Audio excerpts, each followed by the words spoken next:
Welcome to day 4, guys. So doing my everyday food videos, and today I decided to make a chickpea curry. So a great vegetarian dish, made it in under 30 minutes.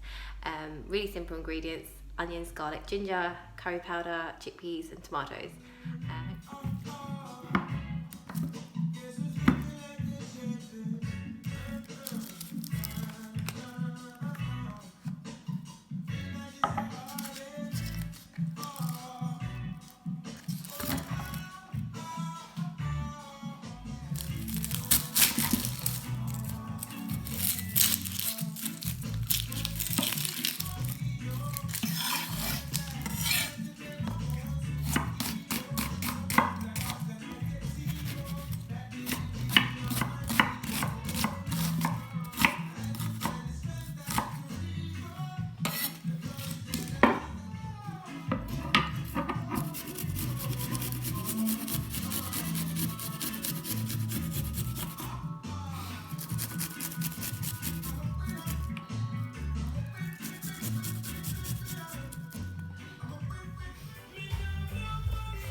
So I hope you guys enjoyed the video. Here is the wonderful final dish.